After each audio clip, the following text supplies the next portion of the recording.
Have you ever felt her pulling away, but every time you bring it up, she flips the script so smoothly you question your own reality? That's not just miscommunication, that's manipulation. And if you miss it, the cost is brutal. Wasted years, drained confidence, broken trust that may never fully return. The truth is, before she cheats, most women use the same psychological tricks. They sound harmless. They even sound mature. But underneath, they're designed to create distance while she prepares her escape. In this video, I'll walk you through the 4 exact lies you must recognize, because spotting them early could mean the difference between protecting your heart or losing yourself in the process. As a psychologist and relationship coach who has spent years working with men blindsided by betrayal, I can tell you, these lies are not random. They follow a precise pattern I've heard many times in private sessions. And before we dig into the details, make sure you subscribe, like this video, and share in the comments the moment you first realized something wasn't right. Your story could help another man connect the dots. Now let's begin. Because the first lie women tell sounds harmless, but it's the seed that grows into betrayal. Number 1. I just haven't been in the mood lately. Men, let me be brutally honest with you. This is the most common lie women use right before they cross the line. And it works on most of you because it sounds so damn reasonable. Everyone gets tired. Work piles up. Stress builds. Hormones shift. Who hasn't felt drained and not in the mood? You hear this line and your instincts tell you to nod, be understanding, and let it go.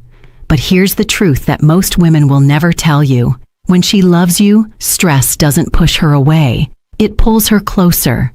When she's tired, she still craves your arms around her.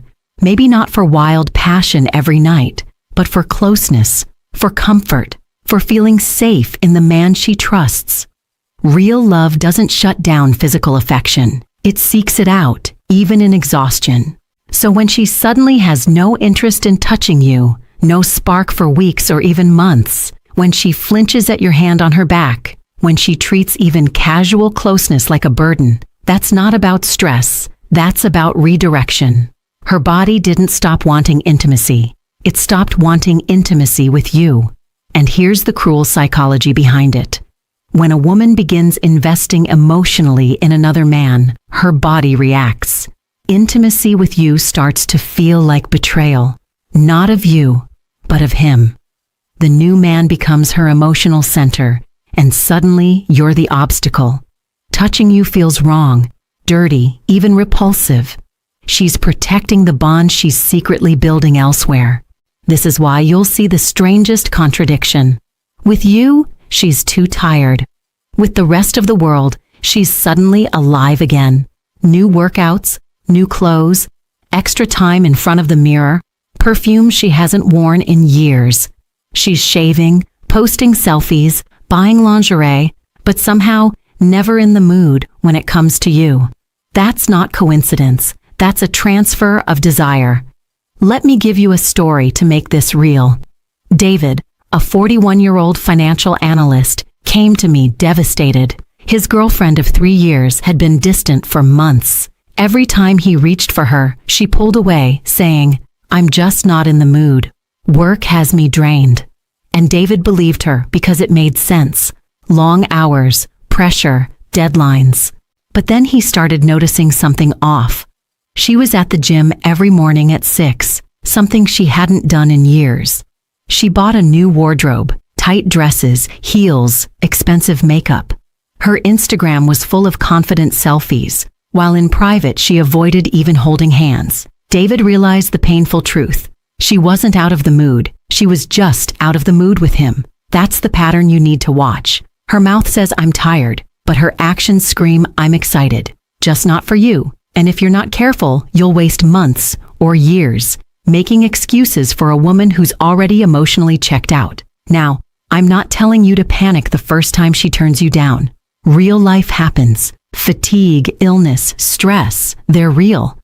But if she consistently withdraws from you while simultaneously pouring energy into her appearance, her fitness, her social life, wake up. That's not a dry spell. That's a redirection of intimacy. Men, you cannot afford to ignore this, because if you do, you'll end up apologizing for having normal needs while she prepares her exit. You'll tell yourself she's just busy, just tired, just hormonal, while she's getting her emotional and physical needs met somewhere else. The mistake most men make? They think patience will fix it. They think being more supportive, more understanding, more accommodating will bring her back. Wrong. When her heart and body are elsewhere, no amount of understanding will make her crave you again. So what should you do? Don't argue. Don't beg. Don't shame her. Just observe. Compare her lack of desire for you with her renewed energy for everything else.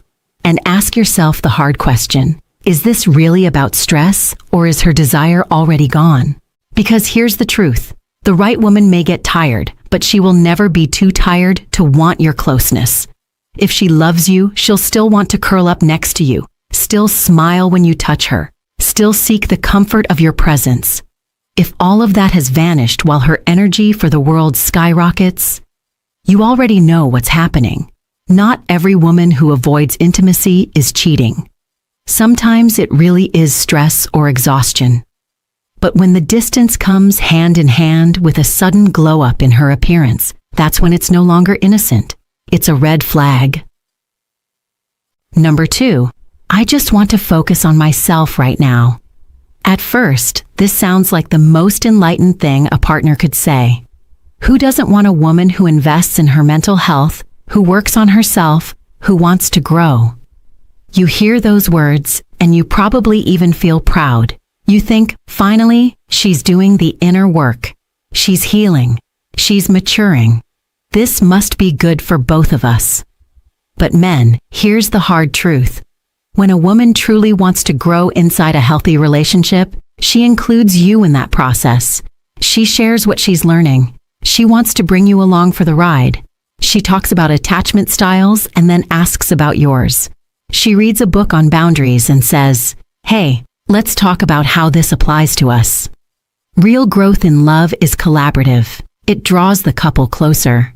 When she suddenly wants to focus on herself in total isolation, when every effort you make to be part of her journey is met with resistance, when your presence is treated as an obstacle to her growth, that's not self-care.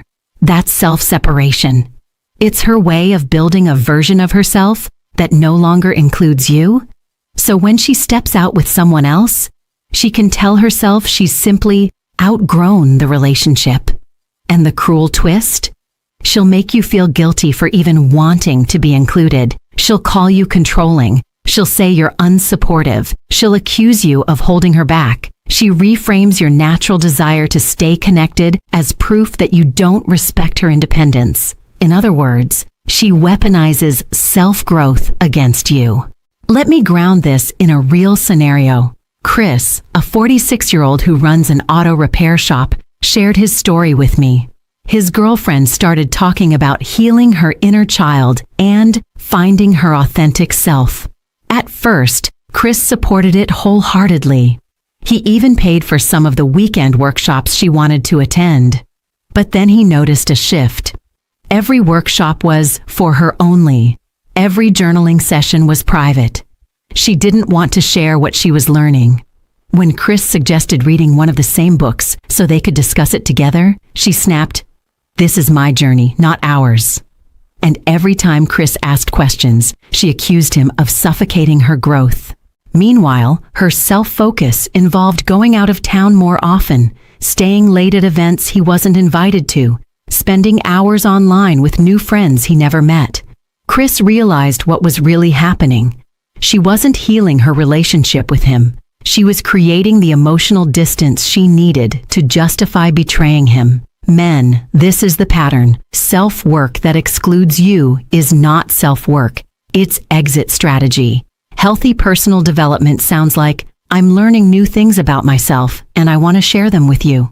Fake personal development sounds like, "I need space to find myself, and your presence gets in the way." So how do you tell the difference? Simple. Observe whether her growth brings you closer or pushes you out. Does she include you in her discoveries, or does every step she takes require you to disappear? Real growth makes love stronger. Fake growth makes betrayal easier. And here's where most men get blindsided.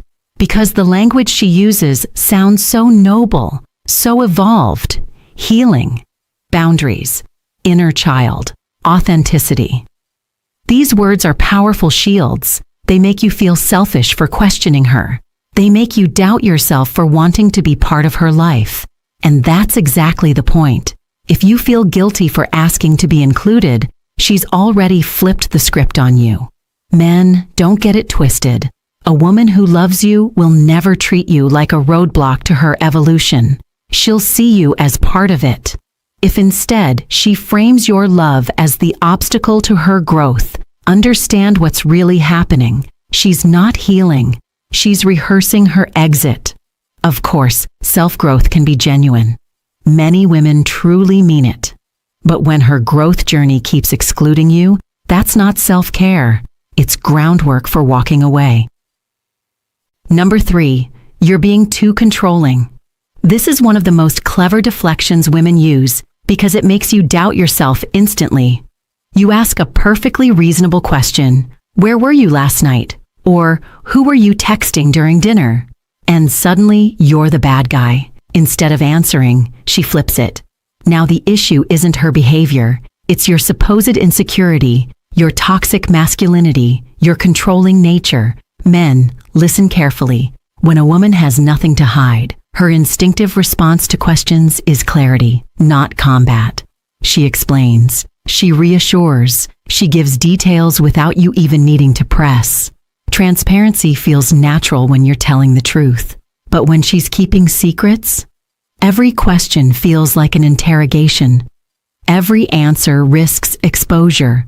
So she doesn't answer. She attacks. She frames your curiosity as abuse. She makes you question your own sanity for having basic relationship needs. Let me show you how this plays out. Mark, a 54-year-old restaurant manager, told me about his girlfriend. One night, he noticed her texting late, hiding her phone screen. He asked casually, "Who's messaging you at this hour?" Nothing aggressive, no raised voice, just curiosity. Her response? She exploded. "Why are you always checking on me? You're so possessive. I can't breathe with you. You're insecure, controlling, toxic." Within minutes, Mark found himself apologizing for even asking. He left that conversation believing he had done something wrong when all he had done was ask a normal question. Later, he learned she had been building a relationship with a coworker, exactly the man she was texting that night. The attack wasn't random, it was calculated. That's the key, men. When the truth threatens exposure, the best defense is offense. By attacking you, she shifts the spotlight off her behavior and onto your supposed flaws. And if you're not careful, you'll spend weeks, months, even years apologizing for simply wanting honesty. Now let's be fair for a moment. Yes, some men truly are controlling. If you're demanding her passwords, tracking her every move, monitoring her friendships, that's not love, that's paranoia. But that's not what we're talking about here. We're talking about basic relationship questions, the kind any healthy couple should navigate easily. Where were you? Who's this new friend? Why are you coming home late? These are not acts of control. These are acts of care. A faithful woman doesn't feel threatened by those questions. She sees them as natural. She may even appreciate them because they show you care about the relationship. But a woman who's hiding something will treat every question as an attack. Here's the red flag. If every time you ask for clarity, she attacks your character instead of giving you an answer, you're not being controlling. You're being manipulated. And here's what makes this so dangerous. Over time, her accusations can rewire your mind. You start second-guessing yourself. You stop asking questions altogether. You tell yourself, "I don't want to seem insecure," or Maybe I am too controlling. And that's exactly what she wants, for you to silence your instincts while she continues unchecked. Men, remember this. Questions build trust. Accusations destroy it. If she consistently makes you feel guilty for asking basic things, that guilt is not coming from your insecurity. It's coming from her fear of being found out. So don't fall into the trap. Don't let her label you the villain for seeking the truth. A woman who truly loves you won't punish your curiosity. She'll meet it with openness. If she can't do that, if every question leads to you apologizing, understand this. It's not because you're too controlling. It's because she's too exposed. Not every woman who pushes back against questions is hiding something.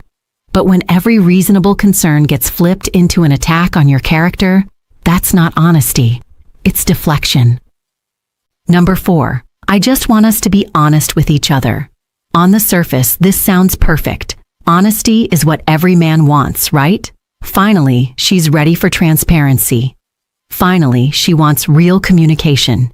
You hear those words and think, this could fix everything. But here's the deception. She's not asking for honesty. She's setting the stage for selective honesty. That means she gets to dig deep into your life, your past, your vulnerabilities, while carefully curating what she reveals about hers.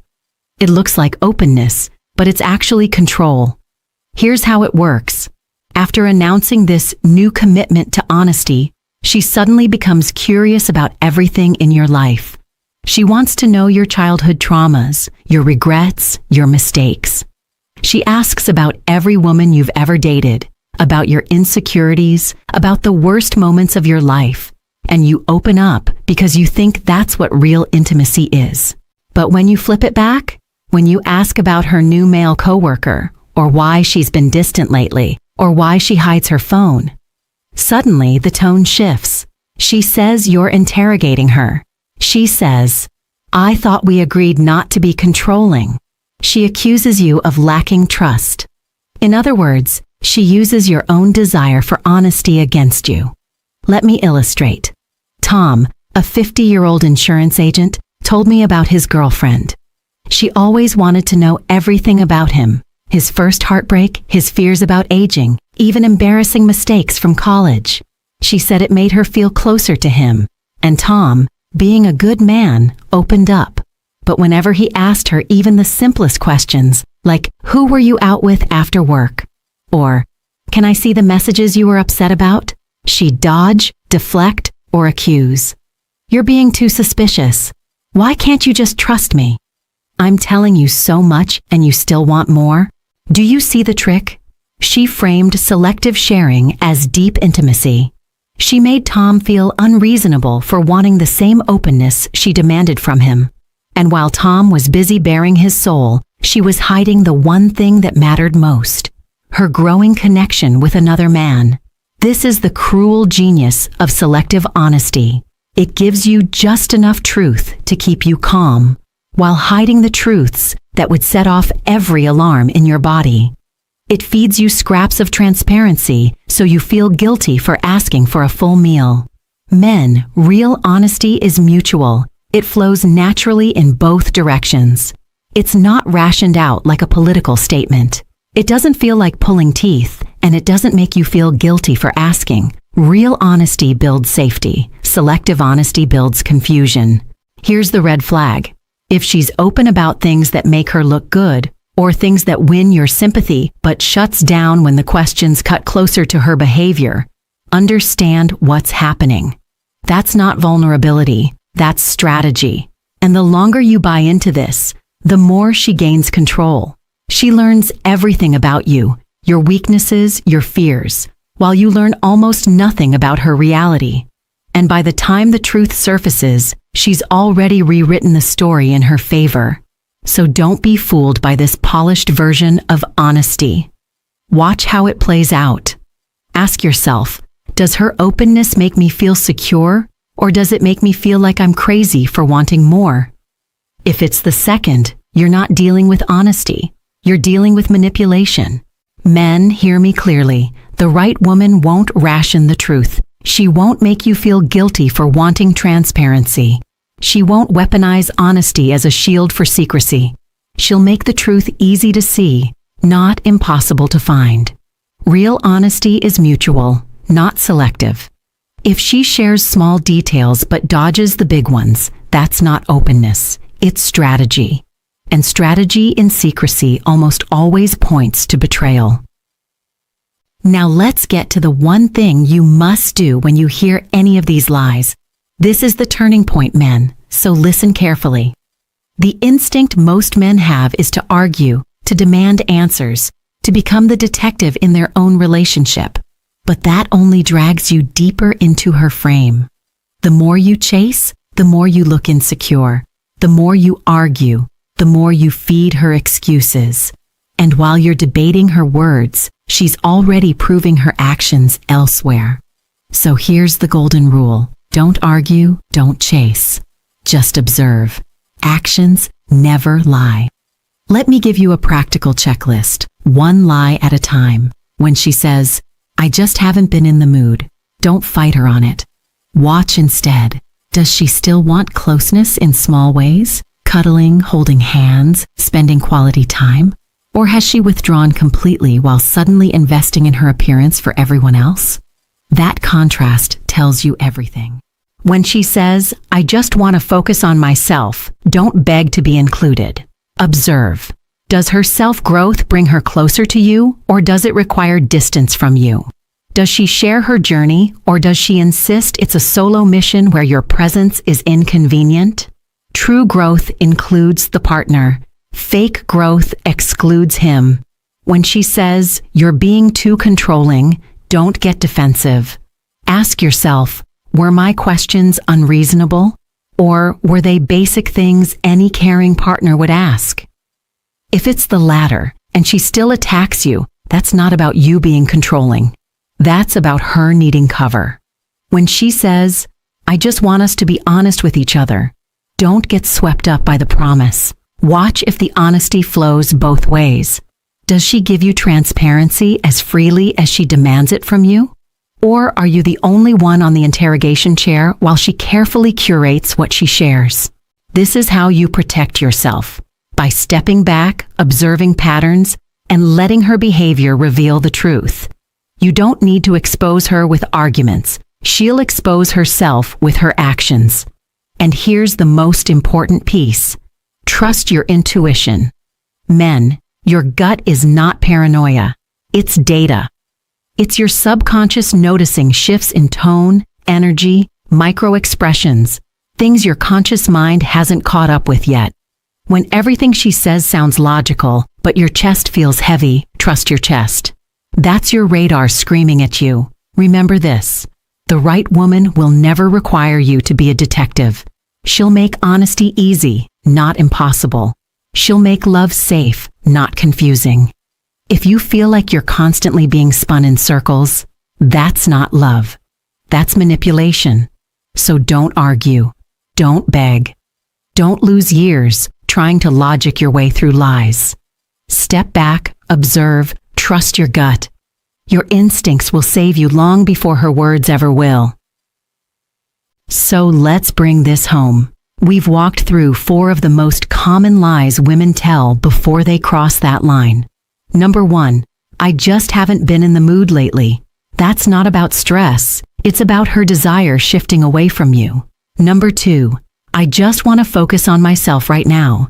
That's not self-growth. It's strategic distancing dressed up as personal development. Number 3, "You're being too controlling."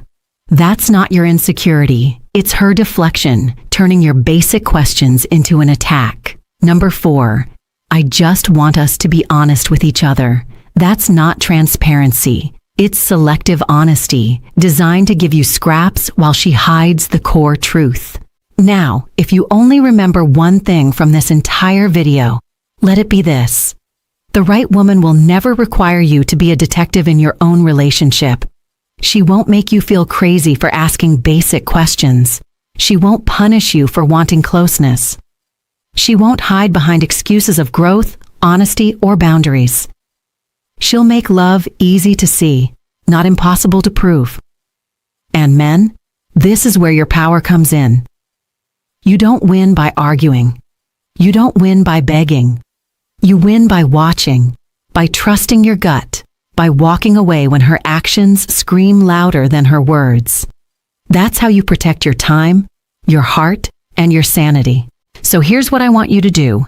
If this video gave you clarity, don't just sit on it. Hit that like button right now so other men wake up too. Subscribe, because every week I'll be exposing the truths nobody else will tell you. Drop a comment. Tell me what city you're watching from. Because men around the world are fighting the same battles, and you are not alone in this. And share this with a brother who needs to hear it. Remember, manipulation thrives in silence. Truth spreads when men like you speak it, share it, and live it. Don't stay in the dark. Stay awake, stay sharp, and never let anyone convince you that confusion is love.